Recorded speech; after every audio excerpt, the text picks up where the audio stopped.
परम पूज्य गुरुदेव, परम वंदनीय माता जी सूक्ष्म रूप से विद्यमान हैं। दोस्तों, नमन करता हूँ, मानव मात्र को प्रणाम करता हूँ।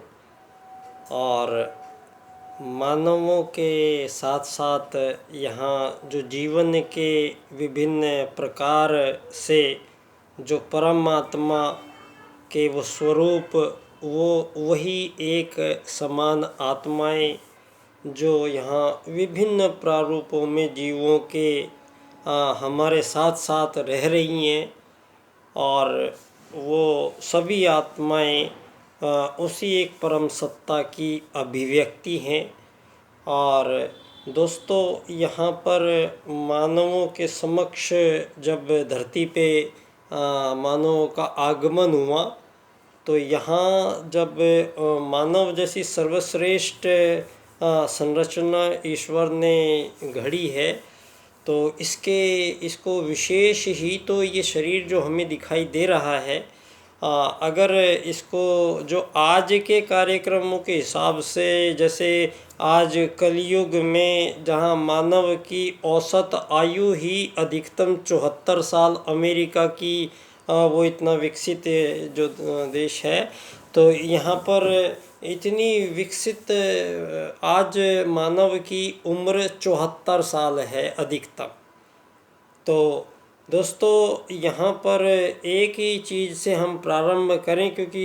ये बात अगर हम मानवों से संबंधित कोई भी बात का जिक्र करेंगे, तो ये हमें ज़रूर उस वहाँ से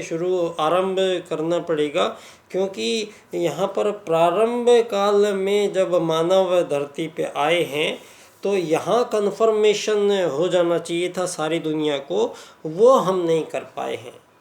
जो कन्फर्मेशन यहाँ अब ये जो 21वीं शताब्दी से जो दुनिया को बसा हुआ ये मॉडर्न साइंस के माध्यम से चार्ल्सवाद, डार्विनवाद और फिर लॉर्ड मैकाले शिक्षा पद्धति के माध्यम से ये जो सारी दुनिया में जो पिछले 150-200 सालों में जो ज्ञान और विज्ञान सारी दुनिया में प्रसारित किया जा रहा है, वो दोस्तों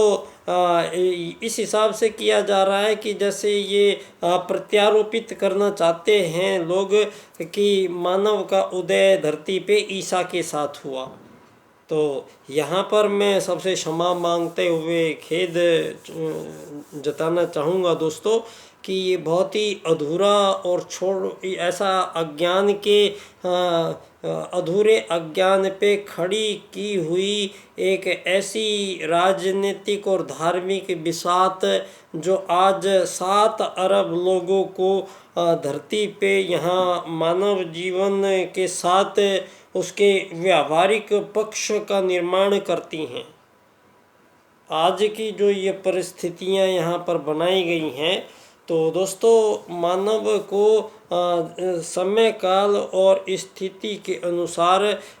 जो उसके आचरण होते हैं, तो आचरणों का निर्धारण जब होता है, तो उससे पहले यहाँ पर ये देखना आवश्यक होता है कि यहाँ जो पद्धति जो चल रही है, जीवन की जो पद्धति चल रही है, जो क्योंकि हम लोग यहाँ प्रारंभ काल में नहीं आए हैं,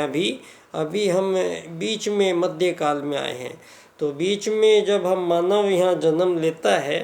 तो आपकी बनाई हुई जो ये पद्धतियाँ हैं जीवन जीने की, यहाँ मानव जन्म कौन लेता है? एक आत्मा।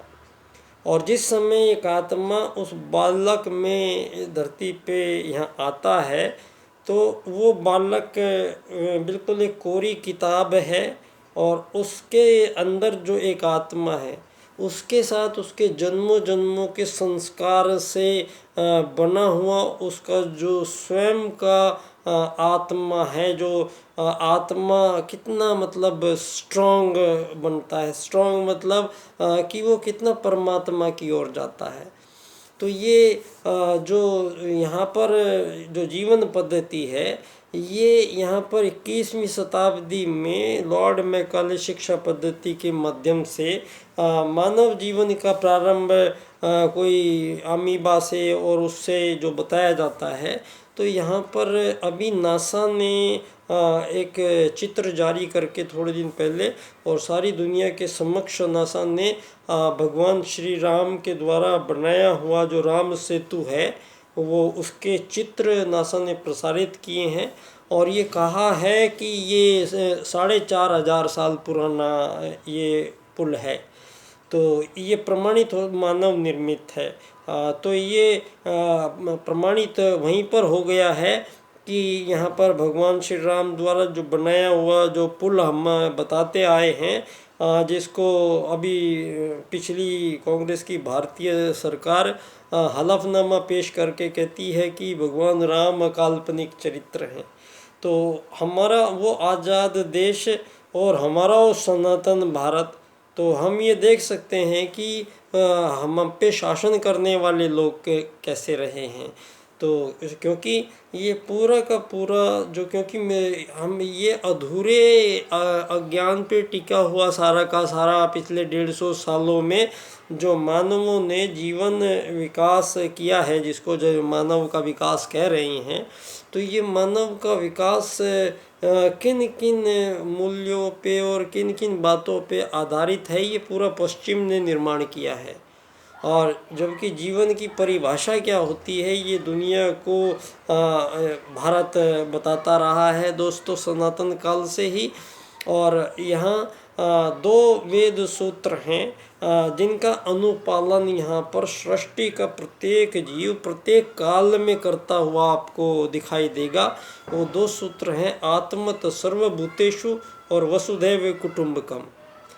ये दोस्तों यहाँ अगर परमात्मा विभिन्न जीव जंतुओं वनस्पतियों में प्रकट हुआ है तो प्रत्येक की अलग अलग एक शरीर है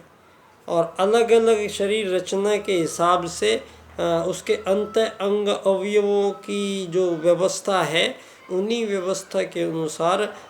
इस धरती पे संपूर्ण जीवों को भोजन की प्रचुर उपलब्धता है, जल की प्रचुर उपलब्धता है, हवा की प्रचुर उपलब्धता है। ये यहाँ पर शायद ही कोई इन हजारों लाखों सालों में कोई जीव बीमार होता हो और कोई जीव भूखा मरता हो, ऐसी व्यवस्था यहाँ नहीं है। क्योंकि यहाँ पर आत्मत सर्वभूतेषु मतलब सभी जीवों में। तो यहाँ आपको प्रोफेसर जगदीश चंद्र बसु हमारे अभी वैज्ञानिक हुए हैं 19वीं शताब्दी में ही दोस्तों। उन्होंने ये सिद्ध किया कि पौधे जो हैं वो मानवों के साथ बातें जैसे करते हैं, तो वो उनके साथ हंसते भी हैं और उनके साथ रोते भी हैं और उनको सचेत भी करते हैं और उनको सजग भी करते हैं और उनसे बातें करते हैं। ये उन्होंने कई बार प्रयोग किए दुनिया के सामने और ये साबित किया कि पौधे भी मानवों के दुख में बेहद दुखी होते हैं और इतने सजग होते हैं, संवेदनशील होते हैं कि उसके मालिक के साथ हजारों किलोमीटर पे घटी हुई घटना उसी क्षण उसको अनुभूति हो जाती है और वो रिएक्ट करता है। ये उन्होंने कई बार प्रयोग किया है। तो ये भी साबित विज्ञान कर रहा है कि आपका जो आपने जो ये आज के विज्ञान के माध्यम से सारी दुनिया के सामने भौतिक जीवन से संबंधित क्षेत्रों के विकास की बात की गई है और भौतिक पदार्थों को अत्यधिक मात्रा में आपने यहाँ शरीर को आनंद देने के लिए यहाँ पर विज्ञान ने बहुत प्रगति की है और मानवों को जितने भी अधिक से अधिक मानव हैं उनको अधिक से अधिक शारीरिक सुखों की प्राप्ति कराना, ये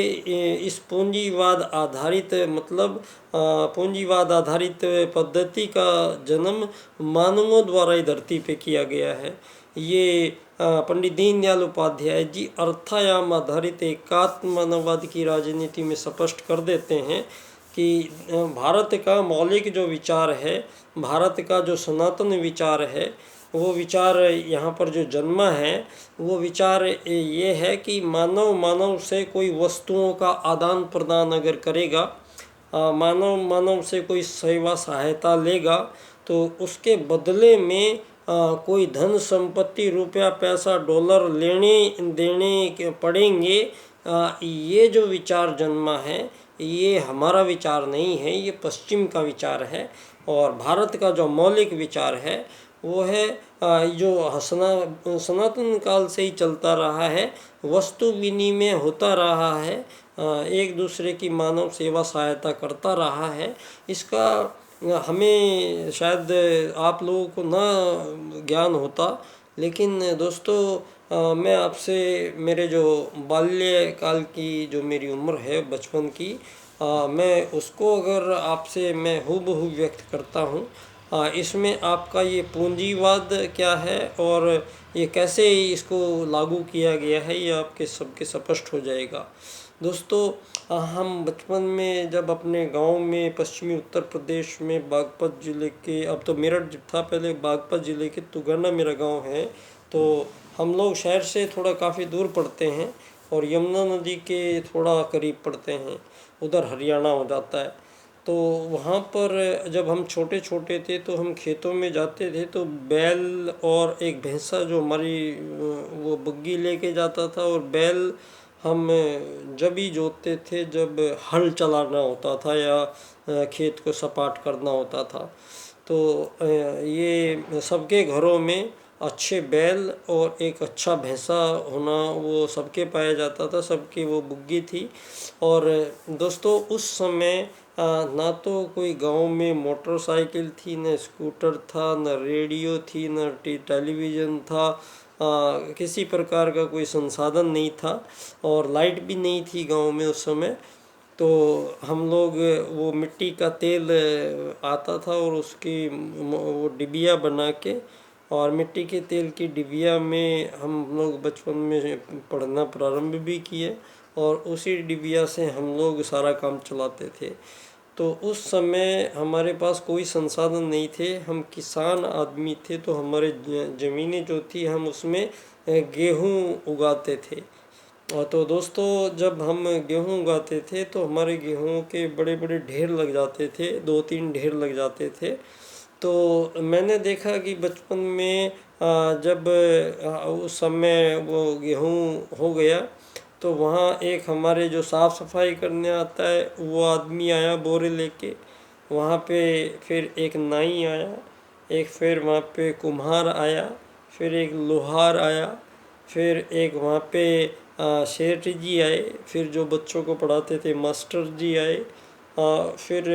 वहाँ पर जो सुनार उनार और कपड़ा वपड़ा और वो सारे होते थे जो बढ़िया लोग, वो सब आए और उन्होंने बाँट रखा था और वो तराजू रखा था। तो अपने अपने गेहूँ उन्होंने अपने आप तौल के और भर लिए, तो निर्धारित जितने किए गए थे उन्होंने अपने अपने गेहूँ भरे, बोरे उठाए और चले गए। और हमने देखा गांव में तो बचपन में ही अगर हमें ज़रूरत हुई किसी सामान की तो हम लोग गए उनके पास से और वो सामान हम लेके चले आते थे, और वो हमें कुछ ना पैसे लेते थे ना कुछ लेते थे। मटका चाहिए मटका ले आते थे, तवा चाहिए तवा ले आते थे, और लोहार के पास चिमटा चाहिए चिमटा ले आए, और खाने की चीज़ चाहिए दुकान से ले आए, कपड़ा चाहिए सेठ जी से ले आए। तो ये सारे के सारे जो चीज़ें हैं ये बिना पैसे के, पैसे नहीं थे हमारे पास, पूरे गांव में 2000 लोग थे, 2000 लोगों के पास कोई पैसा जब चला तो ये पैसा किसी के पास था नहीं। पूरे गांव में सारे गांव के 2000 अमीर गरीब मालिक नौकर सब लोग उसमें रहते थे, विभिन्न धर्मों के लोग रहते थे, और सबके बीच में ऐसा सामंजस्य था कि सबका जो कार्य है वो अपना अपना कार्य सबका होता था, और केवल उस अनाज के लेन देन में पूरे गांव का जो रोज़गार है बिना पैसे के सबको रोज़गार मिलता, और सारे गांव के बच्चे से बूढ़े तक सब काम आते थे और सबका सामूहिक काम होता था। तो ये थी परिवार आधारित आर्थिक नीति। परिवार था जो संस्कारों पर टिका हुआ है। मानव जीवन का लक्ष्य अधिक से अधिक मूल्यों का निर्धारण करना, अधिक से अधिक नैतिकता मानव का सारे परिवार सामूहिक परिवार थे, तो मानव प्रत्येक परिवार में पूरे गांव में हर जाति के हर धर्म के लोगों में अपने बच्चों को नैतिकता नैतिकता नैतिकता ये सारे जीवन भर इसी के तहत जीते थे। और जो अधिक मतलब लोगों के बीच में रिश्ते पवित्र होने चाहिए, लोगों के बीच में प्रेम सौहार्द होना चाहिए, भाईचारा होना चाहिए, और सारे गांव में सभी के एक दूसरे के रिश्ते पावन होने चाहिए। और यहाँ पर ये सनातनी यह भी विचार है कि मानव एक बार जीवन में एक ही स्त्री से विवाह करेगा, तो विवाह जो है 7 जन्मों के लिए आत्मा का आत्मा से विवाह होता है। और जब ये विवाह होता है तो फिर जीवन में दोनों के और किसी के आने की बिल्कुल संभावना नहीं है। तो एक ही जोड़ा जीवन में एक साथ रह सकता है, एक साथ काम सेवन कर सकता है पति पत्नी के बीच में। अन्यथा के साथ जो ये किया गया है ये मौलिक विचार नहीं है, इससे कामुकताओं का वो हुआ है दुनिया में। और ये कामुकताएं जो है वो महिलाओं के साथ भेदभाव हुआ है, और महिलाओं का विभिन्न कालों में विभिन्न तरीक़ों से मानव ने शोषण ही हुआ है। आज भी जो ये अंग्रेजियत वाली ह्यूमन राइट्स वाली जो आज़ादी इन महिलाओं को दी गई है कि शादी के बाद भी आप पति पत्नी अन्यत्र संबंध रख सकते हैं, तो ये व्यभिचार कहलाता है। और अब इस बात पर चर्चा करनी सबसे ज़्यादा ज़रूरी दुनिया में हो गई है कि एक पुरुष का और एक महिलाओं का ये रिश्ता क्या है। इसको जो 2 एंगलों से डेवलप किया गया है पूंजीवाद ने, दोस्तों एकात्म मानववाद की राजनीति दीनदयाल जी जब लाते हैं तो ना तो पुरुष आत्मा में, ना स्त्री आत्मा में, ना बूढ़े आत्मा में, ना बच्चे आत्मा में कोई भी भेद नहीं हो सकता है। तो दोस्तों यहाँ आत्मत सर्वभूतेषु और वसुदैव कुटुंबकम, ये परम पूज्य गुरुदेव युग परिवर्तन जो लेके आ रहे हैं दोस्तों, उसकी धुरी इन 2 सूत्रों के मिलन से है। तो परम पूज्य गुरुदेव ने सारे युग के लिए युग निर्माण अपनी योजना पूरे प्रारूप में सारे संसार में आप सब लोगों को अब दिखाई दे रही है। और ये संभवतः वो चरण है जब युग परिवर्तन की वो बेला है जिसमें अंतिम अध्याय लिखे जाने हैं। तो यहाँ पर सारी धरती पे मानवों को इस राज्य की नीति ने आज इतना भ्रमित हुआ है मानव कि यहाँ पर जब सनातन काल में जब प्रथम धरती पे मानव आए तो सतयुग में ना तो कोई राजा थी, ना कोई प्रजा, ना कोई दंड, ना कोई दांडिक था, क्योंकि धर्म अर्थ काम मोक्ष की प्राप्ति के लिए मानव आते थे। स्वतः अपने आप को आत्मा जानते हुए एक दूसरे से समानताओं का व्यवहार था, पवित्र व्यवहार था। तो आते थे, हजारों साल तक यहाँ पर तप में निरत रहते थे, इच्छा मृत्यु प्राप्त थे, बहुत अपनी इच्छा मृत्यु को भी जीत लिया था मानव ने। वो जमाने में मानव से शुरुआत हुई और इच्छा मृत्यु से लेके आज 74 साल की अधिकतम आयु पे ये सारा ज्ञान विज्ञान यूज करने के बाद मानव बुद्धि का केवल 6 से 7% हिस्सा ही काम में लिया जा रहा है धरती पे। इससे ज़्यादा इसको चलने नहीं दिया जा रहा है, क्योंकि ये बनाया हुआ जो सेटअप है ये अमीर गरीब मालिक नौकरगिरी भी पैदा होते ही ये गरीब बनेगा, ये अमीर बनेगा, ये मालिक बनेगा, ये नौकर बनेगा, और जीवन के हर क्षण को उसी की अलग अलग अनुभूतियों में जिएगा। तो ये कोई ईश्वरीय प्रदत्त व्यवस्थाएं नहीं है, दीनदयाल जी कहते हैं। तो दीनदयाल जी कहते हैं राज की नीति। तो परम पूज्य गुरुदेव ने युग परिवर्तन के समय जो सारा परिवर्तन होना है तो इसमें राजनीति में मुख्य क्या परिवर्तन होगा, इसके लिए परम पूज्य गुरुदेव ने ये आज जानना सबको आवश्यक हो गया है कि परम पूज्य गुरुदेव के शिष्य, प्रथम शिष्य पंडित दीनदयाल उपाध्याय जी का परम पूज्य गुरुदेव से पहले ही मिलन था और उन्होंने परम पूज्य गुरुदेव के ही चरणों में बैठ के और आत्मत सर्वभूतेषु के सिद्धांत को एकात्म मानववाद के रूप में राज्य की नीति में स्थापित करना था। तो उन्होंने इस सूत्र को दुनिया के सम्मुख प्रस्तुत किया और इसको सिद्ध करने के लिए उन्होंने दोस्तों 3 सूत्र और इसके साथ मिलाए गए हैं। तो जब ये 4 सूत्र दीनदयाल जी के इस क्रम से इनकी व्याख्या होती है तो विषय स्पष्ट होता है। आर्थिक लोकतंत्र द्वारा अर्थायाम आधारित एकात्म मानववाद की जब हम राजनीति की स्थापना विश्व में कर लेंगे तब हमें अंत्योदय की प्राप्ति हो जाएगी।